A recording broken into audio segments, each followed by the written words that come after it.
megastar in the KSWA. I'll tell you what, I have had many an issue with this man, and he knows it.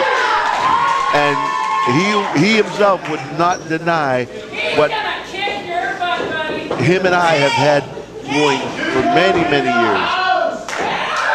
You cannot deny the talent and the role the Latin Assassin is on, Jim. Definitely. Definitely got to give the man his kudos. He is definitely on a roll. And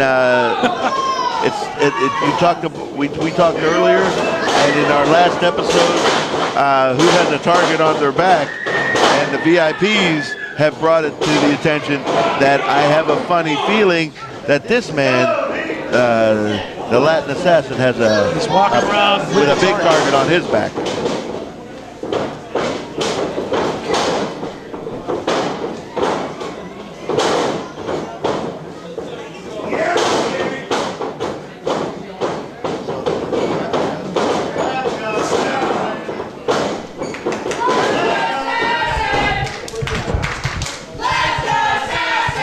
Assassin taking it to the armbar to Bobby Badfingers. Of course, the Latin Assassin now the new KSWA champion.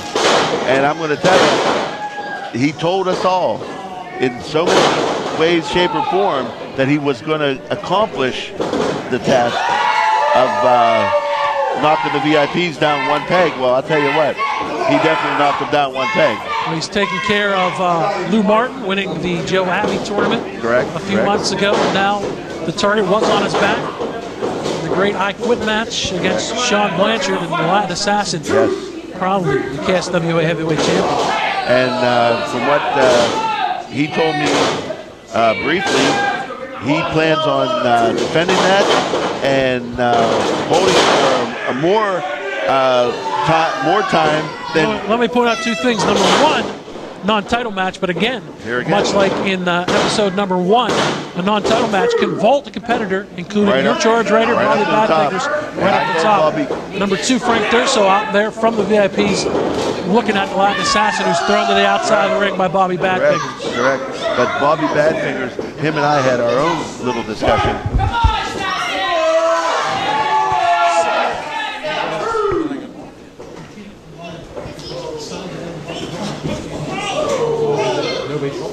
Yeah, Bobby Badfingers and I had a discussion earlier, and I said to him, putting out the champ right now puts the Gentleman's Club right back up on the top shelf in line. Well, why does it got to be about the Gentleman's Club? Why can't it be about Mr. Badfinger? The 2 count, a 2.5 count. He's part of the Gentleman's Club, and we all stick together and we watch each other's back. That's the continuity of a stable. Bobby Badfingers putting up a big showing right here into the corner, throwing the Latin Assassin. But the Latin Assassin getting out of the way. Badfingers taking it on the chest with that turnbuckle. That just shows the experience of LA there, Bobby. He has been through the wars, no doubt about it, from the Bronx, New York. One of the top, if not the top personality here in the KSWA, puts it in for 1, a 2, and a 3. Little reluctant there by Justin Smith. Latin Assassin. And I think we're going to hear from the champ, if I'm not mistaken. I'd like to hear what he has to say. I definitely want to hear what he has to say.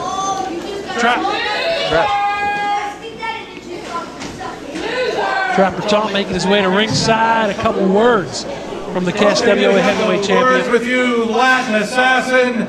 Big win here today against Bobby Badfingers. You have your plate full, as well. VIPs last episode talked about you. You've had your dealings with the VIPs, most notably Sean Blanchard. Trapper Tom, first of all, let's get things straight. Let me give a shout out to Bobby O, KSWA ownership, Internet TV, KSWA 2010. I'm just happy to be here. Latin, no one is hotter in the KSWA today than you are. And of course, we all know about the broken back issues.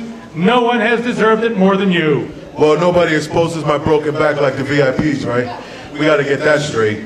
But I tell you what, I heard Sean Blanchard out here talking that crap earlier today. But I tell you what, Sean Blanchard, I also got some boys in the back. Believe me, baby. Tight, tight, tight, baby. You and us, we gonna go down, baby. I'm telling you. I'm kicking that ass, and I'm coming for what's mine. The KSWA Championship. Ladies and gentlemen, the Latin Assassin. And as always, Trapper Tom, it's been your pleasure. That's right. Latin Assassin, everybody.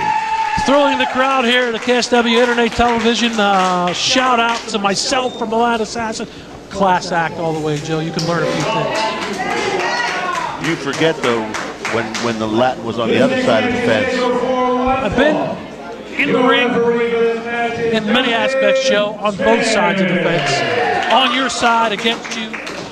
I think my rib is finally healed from the Polish hammer you laid into me from a few years ago during the Captain Series. Yeah. You stick around in this business long enough. Coming back to that series again, I'm You sure. stick around long enough in this business, Joe, you're going to be friends and foes with many people. In and out? Is that what you're saying? In and out. Sometimes you can't make everyone happy. I don't think I'd have you over for dinner. I've seen your cooking. Thanks a lot. Tony Next time I'll take you to McDonald's. The Iceman, Tony Johnson, again, the up-and-comer. You saw him in episode 1, teamed up with Jay Flash. Another one of the newcomers from a few years ago. Wow. An exciting challenger all the way from Yuma, Arizona, Alex Arcadian, who's done quite well for himself here in the KSWA. Definitely one of the, what's the word I can use here? I'm sort of running out of words. One of the black sheep of the. Why would he be a black sheep? Because he's not in the gentleman's club? Does that make him a black sheep? Well, I'm part right from what I'm looking at here. Because he's wearing black? Because he's wearing black. Okay. Little sportsmanship, we like that. I see your reasoning, shallow as it may be.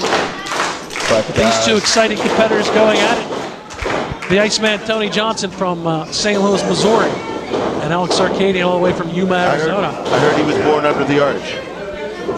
The Golden Arch. Not a bad place to be. I'd rather go to McDonald's than to eat your cookie, but anyway. There you go. These two looking it up. A side headlock from Alex Arcadian. His track record is pretty thorough. I read earlier. Off the ropes, and these two competitors getting the crowd into it. Arcadian, a little bit of the bigger of the two competitors, and the more experienced, obviously. Definitely. The track record of Alex Arcadian has followed him east, west, north, and south, if I'm not mistaken. Indeed, that is correct. Arcadian trying to power his way out of the side headlock into the ropes. Does get the release, but takes the shoulder block from the Iceman. Wow. Goes over top, misses, now duck under. Nice job, another duck under, and a step over, and a double leg back kick from Alex Arcadian. A nice sequence right there. Off the ropes. A little butt drop from Arcadian, going quickly for the count. 1, 2, and count. Kicking out is Tony Johnson. Definitely a 2 count. Justin Smith showing that he's right on the ball, right on top of the action. A big forearm to the back from Arcadian. Suplex Arcadian. Friends with the team of Violence Incorporated, a 2 count. Johnson able to kick out of that. I don't know if that's such a great friendship, being in that clique with Violence Incorporated. You know? Why venture the question why? Well, I mean, if you're walking down the street and they say, well, who's your best friend? Oh, Violence. Well, that turns people away, don't you think? Oh, yeah, so you need your space. What's wrong with that? Believe me, I tried. Oh, no, jump over, nice jump. Johnson, nice athletic into the arm bar. Fantastically done. Have you walked down the street recently, Joe? I try not to. Well, then there you go. People will be on the other side of the street, which is a good thing for Violence Incorporated and Alex Arcadian. I don't have to walk anywhere, okay? Holding on to the arm bar. Doesn't look like Alex Arcadian's going to be walking if the Iceman keeps. It's a great start. The Iceman doing a good job. Now drop kick to the back of the neck. Well done by the rookie. And now a leg drop. Fantastic. Going in for the pin, hooking the leg. 1, 2. Arcadian with the kick out. I can't say anything bad about Justin Smith and his officiating.